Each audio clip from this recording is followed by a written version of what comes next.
Ce cours est dédicacé l'Ishmat Meir el-Keslassi ben Mesoudi Tinishmatot Tzora Betzora Chaim. Rabbi aussi patach. Patach, Kera ve'amar, lo tochlo al adam. Rabbi aussi, un des élèves de Rabbi Shimon bar Yochai, il dit, il y a un passou qui dit, lo tochlo al adam. Ça veut dire, traduction littéraire, ne mangez pas sur le sang. Mais Rabbi aussi dit, ha bekama atar ukmo achavraya. C'est déjà été expliqué à plusieurs reprises et à plusieurs manières. Première explication, la Gemara donne. La Gemara dit, lo tochlo al adam.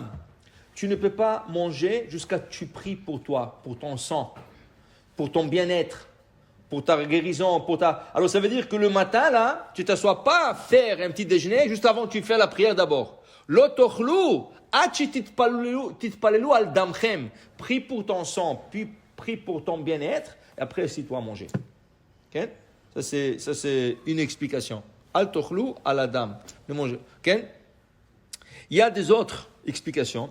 Mais il dit qu'il y a aval haïkera, ce verset, itleta arabe. Il faut l'expliquer d'une autre manière, il dit, Rabbi aussi, dirtiv. Il ramène un autre verset. Mi pene seva takum. Tu te lèveras devant un homme âgé. Seva, c'est l'âge. Il dit, mi pene seva. À qui fait allusion la Torah ici, un homme âgé? Il dit Seva de Oraita. Ça veut dire, il dit ici, comme Rabbi Rav Amnuna, Kadava Chame Sefer Torah va kamikame. Il dit, de là, on apprend qu'il faut se lever devant un Sefer Torah. Quand il dit devant un sage, tu te lèveras, le sage dont on fait allusion ici, c'est le livre de la Torah. Quand tu vois un Sefer Torah qui marche, ça veut dire on le dirige quelque part, on le sortit de Echal pour aller lire, pour aller l'emmener dans une autre salle, tu te mets debout. Parce que la Torah, c'est la sagesse. La Torah, c'est la chokhmah. Mipne seva takum. Ça, c'est en premier temps. Après, il te dit ici, alors dans ce cas, que gavnada, si c'est le cas, si tu vois un érudit, quelqu'un qui étudie la Torah beaucoup, un grand chacham de la Torah, si tu te lèves pour un Sefer Torah, tu dois te lever pour lui. Pourquoi? La Torah, c'est quoi? La Torah écrite. Mais ce érudit, qu'est-ce qu'il apprend? Il apprend la Mishnah, il apprend la Gemara, il apprend le Chumash. Alors il possède beaucoup plus que la Torah. La Torah, c'est rien que la Torah écrite. Mais lui, il possède en lui la Torah écrite et la Torah orale. Alors il dit, si tu te lèves devant la Torah, à plus forte raison, la Gemara dit, combien ils sont sots, ceux qui se lèvent devant la Torah et pas devant le Chachamim. Pourquoi? La Torah, la Gemara prend un exemple, dans Masechet Makot, la Torah prend un exemple. La Torah a dit, quelqu'un qui a mangé non kosher, et deux personnes lui ont dit, qu'est-ce que tu fais?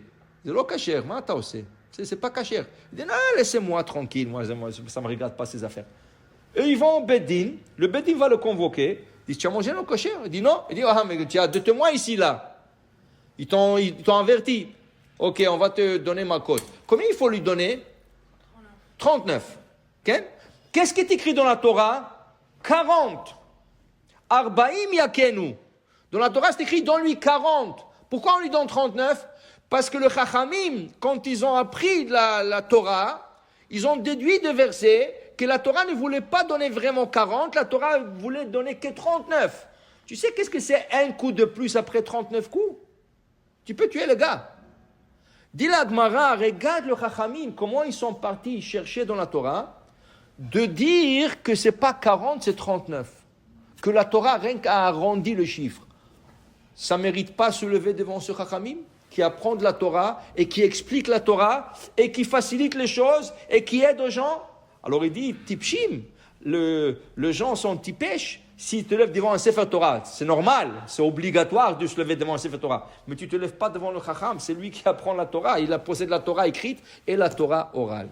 Ça, c'est en premier temps l'explication du Rabbi aussi. Après, il nous dit, tu sais qu'est-ce que c'est